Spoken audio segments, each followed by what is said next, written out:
करें।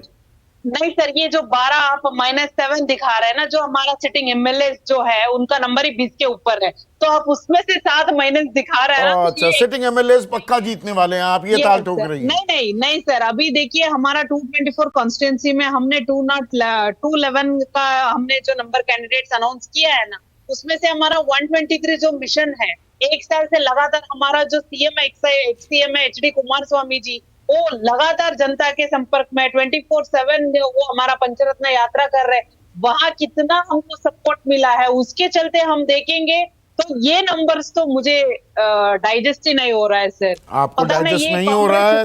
13 तारीख को दूध का दूध पानी का पानी हो जाएगा। पर बड़ी स्टोरी, कांग्रेस को स्पष्ट बहुमत मिलने के साथ साथ क्या ये भी है कि जेडीएस का सिमटना वो इस बार के चुनावी नतीजे, चुनावी राह तय कर रहा है। अगर ऐसा होता है तो उसके 2-3 मुख्य कारण हैं। हो सकता है जनता दल सेकुलर की प्रवक्ता एग्री ना करें मुझसे, लेकिन कहना ज़रूरी है। देखिए, कुमारस्वामी के आज शाम का बयान मैं देख रहा था और वो कह रहे थे हमारे पास पैसे की कमी थी, और उनके बयान को सुनकर मुझे लगा कि वो ऑलरेडी बहाना ढूंढ रहे हैं। अंतर्कलह बहुत थी परिवार में, गौड़ा परिवार में, और वो ऐसा लगा और अखबारों में छपा भी, और इंटरवेंशन जब किया देवेगौड़ा साहब ने तो थोड़ा मामला सुलझा भी। लेकिन वहाँ पर एक मान्यता है कि देवेगौड़ा साहब का आखिरी इलेक्शन है, 89 ईयर्स ओल्ड है वो, और देवेगौड़ा के साहब के बाद ये पार्टी एकजुट नहीं बचेगी। जिस तरह ये बात सच है कि कुमारस्वामी के पास नेतृत्व गया है, लेकिन वो परस्पर चैलेंज हो रहा है परिवार के भीतर, रेवन्ना और उसके परिवार के द्वारा, इमीडिएट फैमिली के द्वारा। ये एक बड़ा पेचीदा सवाल जनता दल सेकुलर के अस्तित्व के सामने आज है।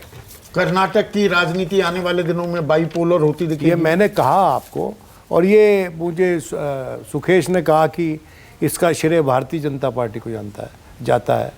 नहीं, इसका श्रेय इस बात को जाता है कि परिस्थितियों के कारण जनता दल सेकुलर विलीन हो रहा है, और उसमें क्रेडिट नेशनल पार्टीज़ को नहीं जाता, उनकी उसमें अपनी उनकी कमज़ोरियों को जाता है।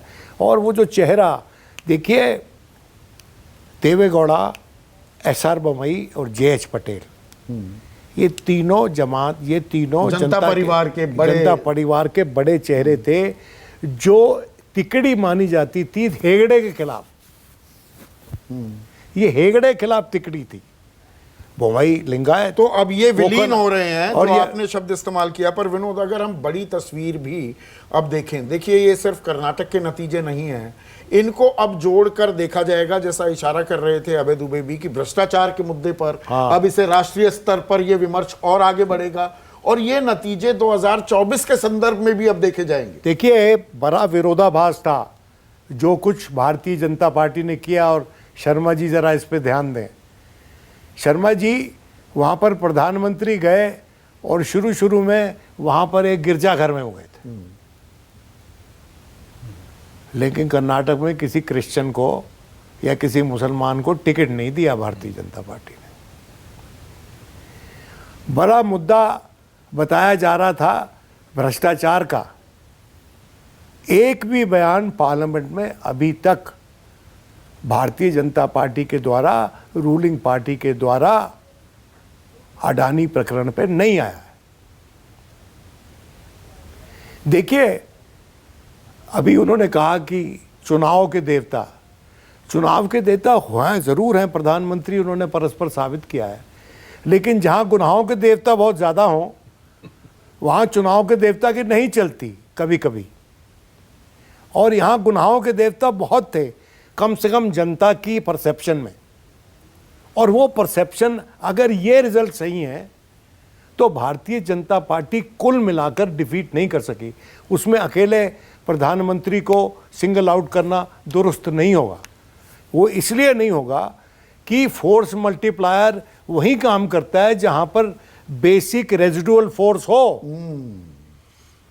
वो नहीं थी, वो गायब दिखी। अभय दुबे 2024 के चुनाव से अब इन नतीजों को, और फर्ज कीजिए जो हमारा आकलन है यही नतीजों में तब्दील होता है, तो ये आगे का राजनीतिक विमर्श क्या शक्ल और सूरत अख्तियार करता दिखता है? एकदम हम लोग 120 सीटों को लोकसभा चुनाव के ऊपर प्रोजेक्ट नहीं कर सकते, क्योंकि लोकसभा चुनाव में पिछले चुनावों के अगर हम रोशनी में देखें तो वहां पे नजारा कर्नाटक में ही नहीं तमाम राज्यों में बदलता जैसा हुआ सुकेश दिखता कह रहे है। थे, राजस्थान, मध्य प्रदेश, और वो एक छत्तीसगढ़ में स्प्लिट वोट की जो परिघटना पैदा हुई है, जिसमें वोटर चुनाव के हिसाब से सोचता है कि वो किसको वोट देगा, तो मैं समझता हूं कि वो परिघटना बिल्कुल तिरस्कार योग्य 2019 नहीं और है। 2024 विपक्षी एका की बड़ी कोशिशें हो रही हैं, वो संदर्भ भी देखिए, क्या साथ में हमें? अगर आप उसी संदर्भ में देखें तो न 2014 में विपक्षी एकता का कोई सूचकांक था, न 2019 में विपक्षी एकता का कोई इंडेक्स था, और अभी तक जिस प्रकार के हालात दिख रहे हैं, मुझे नहीं लगता है कि 2024 में कोई बड़े जबरदस्त विपक्षी एकता राष्ट्रीय स्तर पर हो सकती है। राज्यों के स्तर पर हो सकती है, राज्यों के स्तर पर अलग अलग हो सकती है और शायद होगी भी, लेकिन राष्ट्रीय स्तर पर कोई बड़ी विपक्षी एकता बनेगी और वो भाजपा के उम्मीदवारों के खिलाफ एक विपक्ष का संयुक्त उम्मीदवार खड़ा होगा, और जो 1967 के आईने में हम लोग और 1970 के आईने में हम लोग आज के ज़माने को देखने लगते हैं, तो वो मेरे ख्याल से उचित विश्लेषण पर की तरफ हमें नहीं ले जाता। दक्षिण के राजनीति और राजनीतिक सूरत हाल के तौर पर अगर हम देखें, 130 के करीब सीटें हैं, 28 कर्नाटक में है, फिर केरला की 20 लगा लीजिए, 40 के करीब दक्षिण में तो बीजेपी को केवल कर्नाटक में ही सीटें मिलती हैं, नहीं 4 सीटें तेलंगाना में भी ठीक है, मिली। वो छोड़ दीजिए, वो बहुत कम है। मैं मुख्य तौर पर तो कर्नाटक से ही आती है ना, बल्क ऑफ द सीट्स तो वहीं से आती है ना, वहाँ से। तो तो Karnataka south of Vindhyas becomes a पिछली बार प्रॉब्लम क्यों मिली एरिया। थी, हम सोचिए पिछली बार बीजेपी को कर्नाटक में इतनी सीटें क्यों मिली थी? हमेशा से बीजेपी का अच्छा प्रदर्शन रहा है लोकसभा चुनाव में, काफी लंबे 4-5 चुनावों से, 4-5 चुनावों से 18-19 से इसलिए नीचे नहीं क्योंकि जाते, वोट 28 मिलेगा, में से। क्योंकि जनता दल सेकुलर का वोट भाजपा में चला गया था। मोटी बात कर रहा हूं मैं, और बारीक बातें तो बाद में हो सकती हैं। वो वोट उधर चला गया था, है? वो वोट क्या फिर से चला जाएगा उसके अंदर? इन सब बातों को देखना पड़ेगा हम लोगों को। और अभी भी वो वोट जो छितरा है, अगर 18 से 13% आ रहा है, वो वोट किसके पास गया है? किसके पास गया है? जेडीएस का, ये देखने वाली देखना बात होगी। पड़ेगा। पहली कि वो नजर कांग्रेस में, के पास गया है, पहली नजर में लगता है वो कांग्रेस के पास गया है। जरूरी नहीं ऐसा हो, हाँ, वो कांग्रेस पहली के पास- नजर में, वो बट क्योंकि- भी सकता है, क्योंकि भाजपा ने भी लिंगायत वोटों पे काफी उनको प्रलोभन दिया है ना, उनको 2% आरक्षण भी दिया है, तो क्या हो सकता है वहां पर? मोटे तौर पे हम लोगों को लगता है कि कांग्रेस में गया होगा, लेकिन कुछ वोट और बिखर के भाजपा में भी जा सकता है। Fair point Sukesh. अब 2024 के लिए ये चुनावी जो नतीजे आने वाले हैं, और फर्ज कीजिए, फिर से मैं ये दोहरा रहा हूं, ये एग्जिट पोल है, एग्जैक्ट पोल नहीं है, पर यही आंकड़े होते हैं, तो आने वाले दिनों की राजनीतिक विमर्श किस राह पर जाता दिखेगा?